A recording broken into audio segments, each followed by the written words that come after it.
अब ट्रंप की पीएम मोदी को धमकी। ट्रंप अपनी शेखी के लिए जाने जाते हैं, लेकिन यह तस्वीर आप देख रहे हैं, मदरो को उठाया था ट्रंप की सेना ने, लेकिन दुनिया के और दूसरे देश हैं और उनके राष्ट्राध्यक्ष हैं जो डर और खौफ में हैं कि ट्रंप अब किसे किसे उठाने वाले हैं। उन सब ने अपने हथियार निकाल लिए।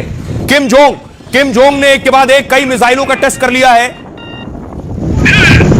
सवाल यह है, क्या यह ट्रंप का खौफ है?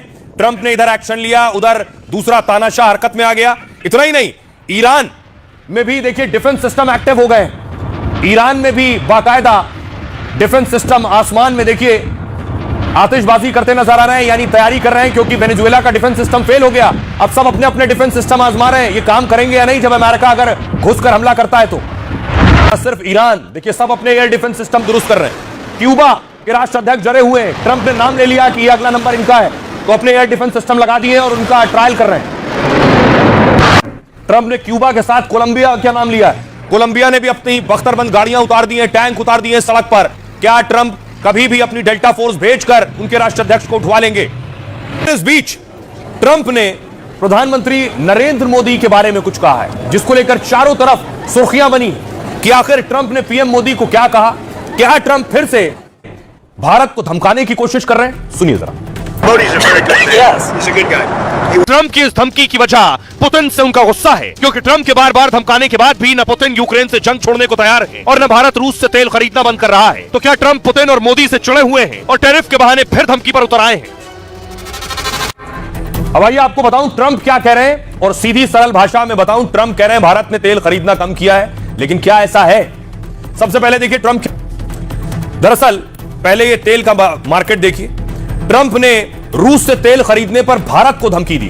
ट्रंप ने कहा अगर भारत रूसी तेल के मुद्दे पर सहयोग नहीं करता है तो अमेरिका भारत से आने वाले सामानों पर टैरिफ बढ़ा सकता है।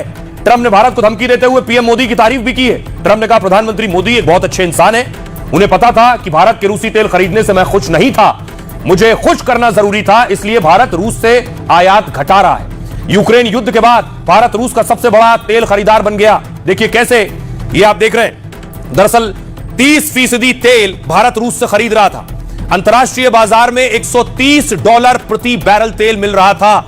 उस वक्त रूस 20 से $25 कम, लगभग $110 प्रति बैरल तेल दे रहा था।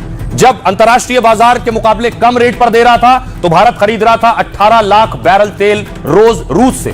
भारत के लिए यह छूट बड़ी किफायती साबित हुई। पेट्रोल डीजल के दाम नहीं बढ़े। भारत ने रूस से ज्यादा तेल लिया तो अमेरिका से खरीद कम कर दी थी उस वक्त, इससे अमेरिका को नुकसान हो रहा था और इसी बात से ट्रंप बहुत नाराज थे। ट्रंप ने तो गुस्से में आकर भारत पर पहले 25% टैरिफ लगाया, फिर 50% टैरिफ लगाया। तो सरकार ने साफ कर दिया भारत अपनी जरूरत के हिसाब से ही तेल खरीदेगा। नवंबर 2025 में भारत ने रूस से करीब 18 लाख बैरल रोज तेल खरीद लिया। लेकिन उसके बाद देखिए अभी रूस से तेल कम क्यों खरीदा है, यह वजह बता रहा हूं। ट्रंप का कोई डर खौफ नहीं है, वजह देखिए। उसके बाद अंतर्राष्ट्रीय बाजार में तेल के दाम कम हो गए, जो $130 प्रति बैरल थे वो $63 प्रति बैरल हो गए, और रूस कितना दे रहा था, सिर्फ $60 प्रति बैरल। इसलिए भारत ने कम करके 12 लाख बैरल रोज कर लिया है। दिसंबर में रूस से तेल आयात 12 लाख बैरल आ गया। ट्रंप को लगता है कि उसकी धमकी से भारत रूस से कम तेल खरीद रहा है, लेकिन ऐसा नहीं है। इसके पीछे भी भारत का बड़ा हित और खास रणनीति है। अंतर्राष्ट्रीय मार्केट में अब कच्चे तेल की कीमत $63 प्रति बैरल है। रूस ने भारत को देने वाली अपनी छूट भी पहले से काफी घटा दी है। मतलब रूस से तेल खरीदने पर भारत को पहले जैसा फायदा नहीं मिल रहा है, और ऊपर से रूस से तेल लाने में शिपिंग और बीमा खर्च भी ज्यादा पड़ता है। इसलिए भारत सऊदी, यूएई और अमेरिका जैसे देशों से तेल खरीदने लगा जैसे पहले ले रहा था। यह है सीधी सरल